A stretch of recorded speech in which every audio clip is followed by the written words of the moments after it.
आपका क्या राय है सर? बिहार में कोई कंट्रोवर्सी है नहीं। वोटर तो वही होंगे ना जो भारत के नागरिक हैं। और भारत के नागरिक मान लीजिए कि किसी जगह पर किसी विधानसभा में जो हमने अपने झारखंड के चुनाव में देखा और जिसको माननीय राहुल गांधी जी भी कहते हैं, मतलब माननीय राहुल गांधी जी के इस बात से सहमत है। और मुझे लगता है कि चुनाव आयोग ने राहुल गांधी जी से ही सीख कर ये काम स्टार्ट किया होगा। उनका ये कहना है कि किसी विधानसभा में 10% वोट बढ़े और किसी विधानसभा में 150% वोट बढ़े। जो हमारे यहाँ झारखंड में हुआ, अभी जस्ट विधानसभा का चुनाव हुआ है, उसमें कम से कम 40 ऐसी विधानसभा थी और खासकर मेरे इलाके में संथाल परगना की 18 विधानसभा थी, जहाँ की वोटर 150% के आसपास है। तो जब इतनी तेज़ी से वोटर बढ़ते हैं तो वोटर कहाँ थे? और मान लीजिए कि 80 साल का कोई बूढ़ा आदमी, 75 साल का कोई बूढ़ा आदमी, 65 साल का कोई बूढ़ा आदमी, वो 2010 में वोटर नहीं, 15 में वोटर नहीं, 20 में वोटर नहीं, और वो 25 में यदि वोटर हो गया तो उससे पूछा जाएगा ना कि भैया आप 75 साल तक वोटर क्यों नहीं थे, कहाँ थे? तो यदि ये चुनाव आयोग यदि मांग रहा है तो मुझे नहीं लगता है कि इसमें कोई परेशानी है। और भारत का जो नागरिक है उसी को वोट देने का अधिकार है। चुनाव आयोग जो काम कर रहा है आप सहमत हैं, और जो राहुल गांधी जी कह रहे हैं उसी को चुनाव आयोग इम्प्लीमेंट कर रहा है। ये बिहार में ही होना है, दूसरी स्टेट में भी इसको लागू करना? मैंने सुना है कि दूसरे राज्य में भी हो। अभी जैसे झारखंड में इलेक्शन नहीं है, लेकिन झारखंड में शायद इसके बाद इसकी ड्राइव स्टार्ट हो। सर, कन्हैया कुमार का कल जो हुआ था उसकी वो उनका अपना पार्टी का इंटरनल। सर, सिक्किम में इस बार ये जो बैठक आयोजन किया हुआ है सर, इसके ऊपर सर आपका देखिए, प्रतिक्रिया? सिक्किम क्या है कि सिक्किम बहुत ही खूबसूरत जगह है।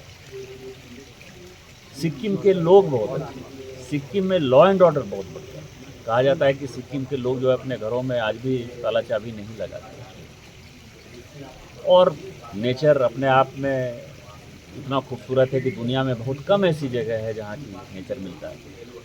तो इन सारे चीज़ों के लिए हम सभी चिंतित हैं, पूरी पार्लियामेंट, पूरे देश चिंतित है, खासकर मोदी जी चिंतित हैं। आप देख ही रहे हैं कि जिस तरह का रेल लाइन आ रहा है सिलीगुड़ी से यहाँ, तो 1 घंटे में जो है आप सिक्किम पहुँच जाएंगे।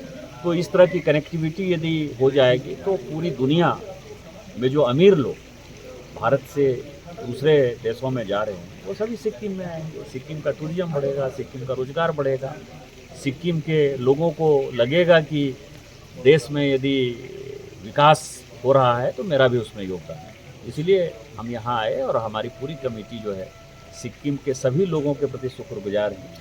और हम आशा करते हैं, भगवान से प्रार्थना करते हैं कि सिक्किम जो है स्विट्जरलैंड से ज़्यादा खूबसूरत जगह है। सर, आप चेयरमैन है स्टैंडिंग कमेटी, तो ये दूरदर्शन का थोड़ा इशू है कि यहाँ परमानेंटली नहीं बन पा रहा है, नहीं चल पा रहा है। इसमें हमने कहा है और सिक्किम के लिए कुछ भी करना पड़ेगा तो हमारी स्टैंडिंग कमेटी उसमें हमेशा सहयोग करेगी। आज मैंने भूटिया लैंग्वेज के लिए, आज हमने लेप्चा लैंग्वेज के लिए, इसके लिए भी कहा कि उसमें जो है कार्यक्रम जितने हो सकते हैं हो करिए। प्रधानमंत्री जी की जो मन की बात का कार्यक्रम है दूरदर्शन, वो भूटिया लैंग्वेज और लेप्चा लैंग्वेज में नहीं कर रहा है, उसको मैंने इंस्ट्रक्शन दिया और अगले महीने से वो चालू हो जाएगा। सर, कई एमपीज और सिक्किम के भी एमपी, अरुणाचल के एमपी का भी एक डिमांड है कि दलाई लामा को भारत रत्न के लिए, ये बात पर आपकी क्या टिप्पणी है? दलाई लामा को भारत रत्न मिलना चाहिए? ये बड़ा ही चीज़ें हैं। मैं दलाई लामा जो है हम लोगों के सम्मानित हैं, और आपको मैं बताऊं कि पिछले 66 साल से भारत के लोगों ने जो है उनको हमेशा सम्मान दिया। और मेरे लिए तो दलाई लामा इसलिए बहुत महत्वपूर्ण है कि मैं जिस गांव का मेरा गांव जो है विक्रमशिला है। विक्रमशिला ने इस दुनिया में पहला हवाई सांसद दिया भगवान अतीश दीपांकर, और भगवान अतीश दीपांकर ये दलाई लामा पंथ और पंचेन लामा पंथ की जो स्थापना हुई, उसमें भगवान अतीश दीपांकर का जो है सबसे बड़ा योगदान है। तो आप समझ सकते हैं कि मैं उस गांव का हूं जिसने कि सारे पंथ की स्थापना की। तो हमारे लिए हमेशा सम्मानित है। उनको कुछ भी मिलेगा तो मुझे लगता है खुशी होगी। अगर ये एमपी फोरम बनेगा तो आप भी सपोर्ट में जाएंगे सर? दलाई लामा हम के तो भारत? इन जो तिब्बत के जो फोरम हैं, भारत तिब्बत मैत्री फोरम जो है सांसदों का, मैं उसमें 2009 से जब से सांसद बना हूँ तब से मैं ऑलरेडी हूँ। सर, जो आपका महाराष्ट्र को लेकर जो जहाँ तक सवाल है कि मैंने क्या कहा, मैंने कहा कि महाराष्ट्र का आज़ादी के आंदोलन में बहुत बड़ा योगदान रहा।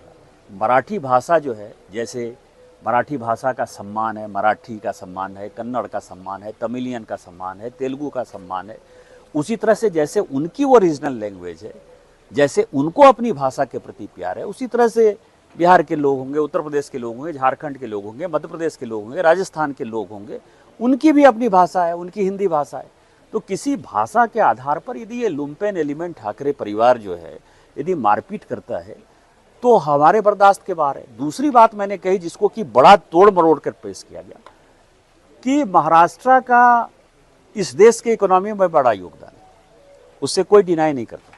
हमारी बातों को जो है गलत ढंग से लोगों ने समझा, लेकिन हम ये कह रहे हैं कि मुंबई जो है या महाराष्ट्र जो टैक्स पे करता है उस टैक्स पेयर के मनी में हमारा भी योगदान है। इसका ठाकरे परिवार से लेना देना नहीं है, इसका मराठा से लेना देना नहीं है। इसका ये है जैसे कौन टैक्स पे करता है, state bank of India tax पे करती है क्योंकि उसका हेडक्वार्टर वहाँ है। तो स्टेट बैंक ऑफ इंडिया में जहां मैं सिक्किम में खड़ा हूं तो सिक्किम के लोग भी तो स्टेट बैंक ऑफ इंडिया में पैसा देते हैं, इनका पैसा भी तो वहां जमा है ना। लेकिन उसका टैक्स का पैसा यदि मिलता है तो महाराष्ट्र के खाते में जाता है। LIC है, इतनी बड़ी इंश्योरेंस एजेंसी है, उसका हेडक्वार्टर कहाँ है। दूसरी बात यह है कि आप जो है गरीबों को मारपीट करते हो। वहां जो है मुकेश अंबानी साहब रहते हैं, मराठी तो बहुत कम बोलते हैं, हिम्मत है तो जरा उनके पास चले जाओ। माहिम में जो है सारे मुसलमान हैं, हिम्मत है तो तुम वहां चले जाओ। स्टेट बैंक ऑफ इंडिया का चेयरमैन मराठी नहीं बोलता है, वो तो आंध्र का है, तेलुगु बोलता है बेचारा, आप उसको जरा मारपीट करके देखो। LIC का जो चेयरमैन है वो नॉर्थ ईस्ट का है, भानु जरा उसको जरा मारपीट करके देखो।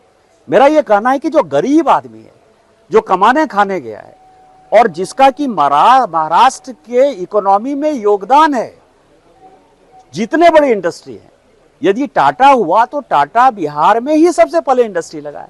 यही तो मैंने कहा, इसमें कौन सी बड़ी बात करी। और मेरा ये मानना है यदि इस तरह के, और मैं अपनी बात नहीं करता कारण मैं सांसद हूं, मुझे पता है कि मुझे क्या काम करना है, लेकिन यदि आप ठाकरे परिवार, राज ठाकरे और उद्धव ठाकरे को यदि लगता है कि डरा के धमका के राजस्थानी को, मध्य प्रदेश के लोगों को, उड़ीसा के लोगों के, बंगाल के लोगों को, पहले तमिलनाडु के खिलाफ आपको पता है कि माहौल बनाया, गुजरात के लोगों के खिलाफ माहौल बनाया, यदि ये माहौल बनाकर यदि आप राजनीति करना चाहोगे तो राजनीति नहीं होगी।